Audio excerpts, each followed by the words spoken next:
Қайырлы күн. Менің мына сәнді жігіттерге арналған пинеткама қызыққан жандар, сіздерге бастайын. Ең біріншіден не қажет бұл пинетканы тоқу үшін? Ең біріншіден пинетка, детский пинетка балаларға арналған. Мен жартылай жүннен тоқимын. Не үшін жартылай жүн?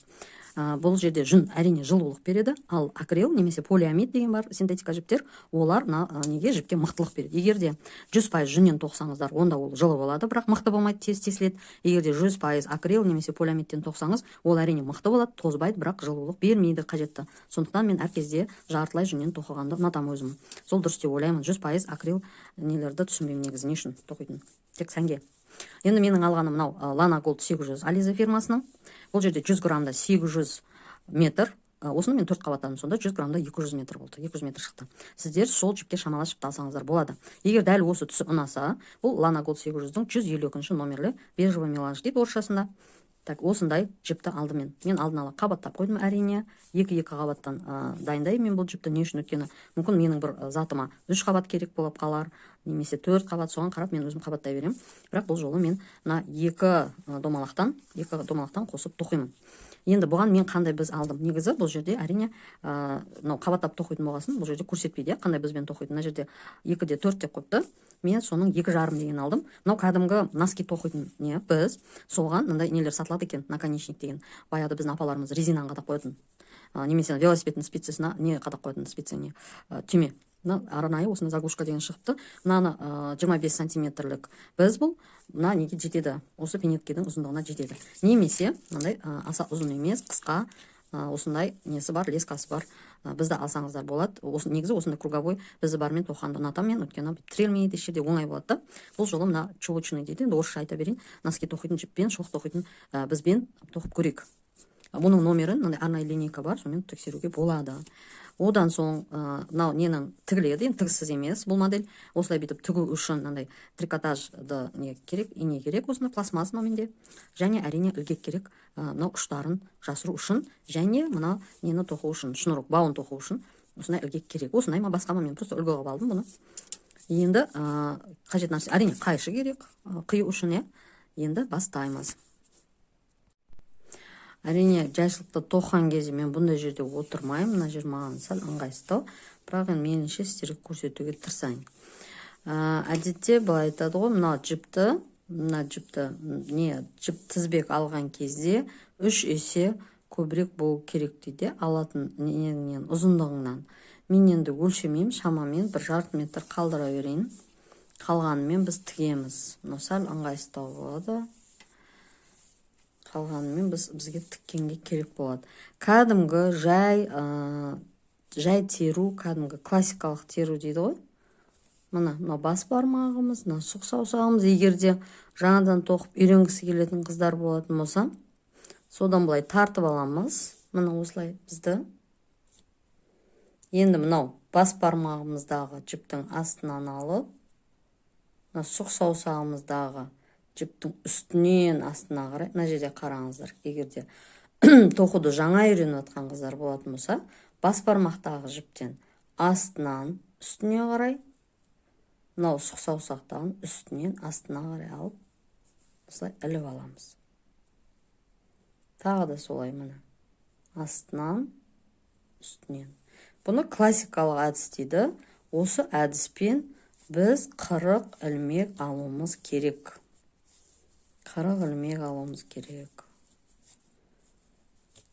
Енді былай болады ғой, егерде білетін болсаңыздар, бұл жерлерін өткізіп жіберсеңіздер болады. Видеоны әрине міндетті емес, бәрін тоқып үзбей қарап отыру, ол енді өздеріңіздің қалауларыңызша 1, 2, 3, 4, 5, 6, 7, 8, 9, 10, 11 менде мына жақта 22 болды, 23, 24, 25, 26, 27, 28, 29, 30, 33, 34, енді көп болмағасын санап отырмын да, 35, 36, 37, 38, 39, 40. Менде мына жақта көбірек қалып кетіпті, ештеңе етпейді. Бұлай байлаймын мен шетін. Мен өзім қалай тоқитын көрсетемін сіздерге. Егерде басқа әдісті білетін болсаңыздар, өздеріңіз басқа әдіспен тоқи беріңіздер, о дұрыс емес деген әңгіме болмасын. Бұл жерде тоқымашының, әр тоқымашының өзінің шеберлігі біледі. Мынау қалған жіптерді осылай байлап қоямын мен. Осылай тұрады енді. Кейін бізге тігу үшін керек болады. Сәл ұзындау алып қойыппын мен. Енді мынау бірінші жіпті әдетте ең бірінші ілмекті ең бірінші тоққан кезде іліп алады, е. Мен мынау камерам сәл несін таппай жатырмын, қазір туралап көрейін. Бірінші мына іліп алдық. Кейін бұны кейінгі қатарда тек қана түсіріп аламыз, тоқымаймыз. Енді қараңыздар, мына бірінші қатарды жай тоқып шығамыз, жай терумен. Мынау қабат жіп болғаннан кейін қыздар кішкене қиындау болады. Өйткені мынау шашылып тұрады ғой, ширатылмаған бұл жіп. Сондықтан кішкене мынау нелері, қабаттары бірі болмаса бірі қалып кетуі мүмкін. Сол үшін осыны мұқият болу керек, қыздар. Мұқият болыңыздар. Менде мен анау жылдам тоқиым, кейде қарамай тоқиым деймін да. Сөйтеді, ана жіптің бір қабаттары қалып кетеді. Содан кейін отырам мен соны іздеп, қайтып теріп. Ал қыздар маған мынау несі бар, шұлық тоқитын бізім ыңғайсыз болып жатыр. Өйткені мен мына жерде өзім әдеттегі орында емес, мына видео түсіретін жерде отырмын. Сондықтан мен бұны ауыстырамын. Қатардың соңына дейін тоқиын, сосын ауыстырмасам болмайды екен. Маған мүлде ыңғайсыз болып жатыр. Мынау 40 негізі мен мынау ең соңғы жіпті, ең соңғы ілмекті теріс етіп тоқу керек дейді. Бірақ мен білмеймін, маған осы оң болған ыңғайлы. Енді бұны өздеріңіз білесіздер. Теріс етіп алсаңыздар болады. Оң меніңше бір айтарлықтай айырмашылық жоқ. Мұны соңына дейін тоқыдым. Мен енді бізді ауыстырмасам, мына жақта тіреліп қалатыр, мен неде отырғасын, биік столда отырғасын. Енді мына қызық енді осы жерде басталды. Енді біз мынаны үлкейтуіміз керек, көбейтуіміз керек. Біз қазір табанын бастап отырмыз. Табанын тоқып жатырмыз. Енді осы жерде біз ілмек қосуымыз керек. Ілмек қосқан кезде негізі біріншіні іліп алдым мен, байқаған шығарсыздар, бірінші ілмекті. Енді екіншісін тоқып алу керек негізі. Тоқып алып, енді біз осы жерде жіп қосуымыз керек. Егер де біз былай орама алып алатын болсақ, тесік болып қалады. Егер де біз былай бетіп айқастырып алсақ та тесік болуы мүмкін. Сондықтан мынау алдындағы жіп бар ғой, алдындағы қатардағы жіп, содан былай іліп алған дұрысырақ болады. Қараңыздар, астынан былай. Мынау қараңыздар, үстінен астына қарай былай кіргіземіз. Содан соң мына ілмекке оны былай ауыстырамыз. Сөйтеміз да тоқып жібереміз. Тоқып жіберемін. Тағы тесік болды, болмайды екен.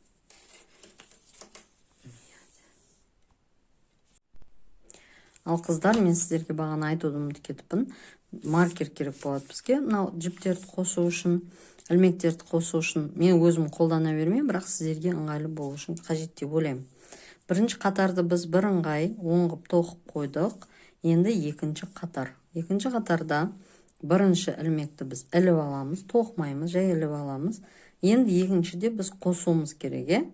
Қосқан кезде қосуды қалай жасаймыз? Егер де жай ғана былай орамалатын болсаңыздар, тесік болып қалады. Егер де жай былай бір орап іліп алсаңыздар, бұл кезде де тесік болады. Бұл жіп қосу үшін не мына астындағы жіптен аласыздар протяжка қылып, онда да тесік болып қалуы мүмкін. Бұл табан болғаннан кейін тесік болмау керек. Сол үшін жіпті былай екі орап аластырына. Бір орадыңыздар ғой, тағы да бір айландырасыз. Солай бізге іліп аласыздар. Және бет тартып қойсаңыздар, сол кезде болмайды тесік. Енді мынау қосылған жіптен кейін, ілмектен кейін маркер қадап қойың. Бір тоқып алыңыз бірінші бір ілмекті. Сосын осыған маркер қадап қойыңыз. бұл сіздің мынау өзгермейтін, айнымайтын мына жерде 18 ілмек болады. 1, 2, 3, 4, осылай жіптер неғылып шашырап, арасына жіптер қалып кету мүмкін, мұқият болыңыздар. Егер қабаттаған болсаңыздар, мен жаңа алған едім. 5, 6, 7, 8, 9, 10, 11, 12, 13, 14, 15, 16, 17, 18. Мына Ланагол 800 деген жіп жақсы жіп негізі. Бірақ қабаттаған кезде осындай қабаттары шашырап тұрады да, сол кішкене ыңғайсыздық туғызады. Атак ана объемный былай үлкен болып көрінеді, андай не жіп, объем беретін жіп. Мұны екінші жағына қадап қойдық. Енді ортасында 2 ілмек. Ойбай, қоспаппын ғой. Мынау қадағаннан кейін тағы да ілмек қосамыз, былай 2 айландырып. Өзі түсірген қиын екен, оңай емес екен. Так, менде шығып кетті мұнан бір қабаты. Мына тартып алдым, я, түсіндіңіздер ма не істеген? Қазір түсіндірем, түсінбесеңіздер. Мына 2, енді ортада 2, де? 2 ілмек.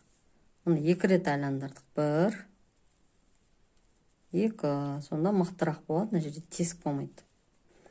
Енді мына 18 ілмектің біріншісіне тағы да маркер қадап қоямыз. Бұлар бізде өзгермейді. Екі шетінде маркер, ортасында 16, сонымен 18 ілмек өзгеріссіз қалады. 3, 4, 5, басталды. 6, 7, 8, 9, 10, 11, 12, 13, 14, 15, 16, 17 и 18. Мына 18-шіге тағы да қадап қоямыз. Ұнаған түстен маркер. Болды. Енді осы жерде қосамыз. Мына 1 рет, 2 рет айландырдым. Негізі бұлай видеоға түсіргенде ыңғайсыздау болады. А бұлай отырып тоқсаңыздар, онша қиын болмайды. Мен айттым, шеткі ілмекті мен оң қылып алам да, сіздер теріс етіп алсаңыздар болады. Мен енді осы әдет болып қалған оң қылып алу. О бастан. Сондықтан мен оны өзгертпей қойын. Мен мынаны ауыстырдым, өйткені мына жерде отырып маған тіреліп қалатыр мына сымдар. Енді үшінші қатар. Үшінші қатарды кәдімгідей оң. Бұл біздің ана бабушкин, платочная вязка дейді ғой, кешіріңіздер. Платочная немесе орамалды шалу, орысшадан аударамыз ғой енді біз өрнектерді. Осылай бірыңғай 10 етіп, үшінші қатарды тоқып шығыңыздар. Ал қыздар, менің видеомды қараған кезде негізі өткізсеңіздер де болады деп айттым, бірақ өткізбей көруді ұсынамын. Өйткені мен бұл жерде өзім кеңестерімді берем, қателіктермен бөлісем. Әсіресе бұл жаңадан тоқып жатқан қыздарға керек. Жаңадан тоқып жатқан қыздар мынандай шашырап қабатталған жіпті алмағандарыңыз дұрыс. Өйткені бұл қалып кетіп, мынау бір қабаттар қалып кету мүмкін да, оны түзету қиын болады. Әсіресе былай тығыз тоқыған кезде. Не үшін бұны тығыз тоқып жатырмыз? Жіңішке сыммен. Ол не үшін? Мынау тығыз болу үшін. Өйткені бұл баланың аяқ киімі, табаны, ол бос болмауы керек. Менде қатты болып тығыз болып тұр. Бұл жерде 8-ші қатарда енді былай біз 3-ші рет қосайын деп жатырмыз. 3-ші рет қосқаннан кейін бізде оң жақта 3 ілмек болады. 1, 2, 3 маркерге дейін. Одан кейін қосу 18 ілмек. Санамай-ақ 2 маркермен қосқан кезде 18 ілмек болады. Тоқып аламыз. Мына маркердің үстіне келдік. Мына жерден де көрініп тұр негіз қосылып атқан ілмектер. Енді қостық, бір қосу жасадық. Ортасында 6 болады. Мына жақта 3 болса, мына жақта 2 есе көп, 6. 6 ілмек тоқып алдық. қосылғанымыз. Мына 6 ілмек тоқып алдық. Қосамыз. Мына шашыраған негізі Lana Gold 800-дің осы жері қиын болды маған. Көп қиындық туғызды. Жіптің өзі әдем болғанмен, осы қабаттары шашырап, біраз маған қиындық туғызды. Енді міне тағы да осылай 18-ді тоқимыз. Және дәл бағанағыдай 18-ден кейін бір қосу және 3 ілмек. Және 9-шы қатарды әдеттегідей бірыңғай 10 етіп тоқып шығыңыздар.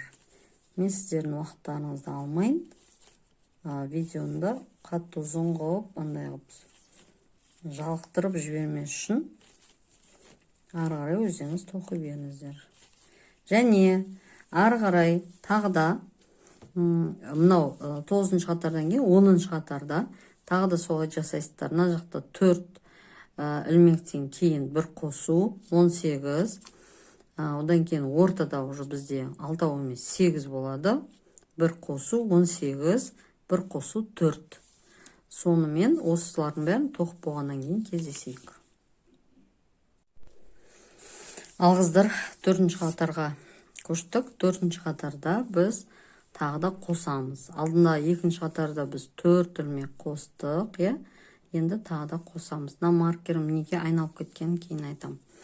Так, мына жерде қараңыздар. Бірінші біз іліп алдық тоқымай. Енді мына тұрған алдыңғы 2-інші қатарда қосқан ілмегіміз мынау. Мына жерде бізде 2 ілмек пайда болды. Енді осы жерден біз қосамыз. 1, 2 айландырып аламыз. Осы мына шашыраған жіптерге мұқият болыңыздар. Мен мына жерде бағана бір нем қап кеткен екен, бір қабатым, сол үшін қайта дұрыстау керек болды. Мына. Енді мына 2 маркердің ортасын, негізі маркеріміздің алдында тұрады, қаза ауыстырамыз. Қорықпай, есептемей ақ 18 ілмекті тоқи береміз, смело. Бір маркердің осындай жақста белгі беріп тұрады, мына жерде деп. Егер бұл маркер болмаса, онда біз қайта есептеуіміз керек оны. Есептеуіміз қажет болады. Ауыстырмай ақ, осы жерде тұра берсін. Так, мына. Мына бір тексеріп қойсаңыздар, егерде мін 1, 2, 3, 4, 5, 6, 7, 8, 9 болды. Бұл айнымайды. Бұл екеуі тұра береді. Енді осы маркердің түбінен қосамыз біз. Мына 1, 2 айландырдық. Сонда бізде әр қатарда неше ілмектен қосылады? 4 ілмектен қосылады әр қатарда. Болды, осыны соңына дейін осылай тоқи бересіздер. Бұл 4-інші қатар. 5-інші қатар бірыңғай оң. 6-шы қатарда тағы қосасыз. Бары жоғы біз 4 ілмектен 4 рет қосуымыз керек. Сонда бізде 16 ілмек қосылады. Және біздің бізімізде 56 ілмек пайда болады. Мына жерде. Тағы көрсетіп жүремін. 1, 2. Так, мына жақта 2 біз. Келесі қатарда, 6-шы бұл 7-шы, 7-шы қатарда бірыңғай оңғып тоқисыздар. Енді 8-інші қатарда кездесейік.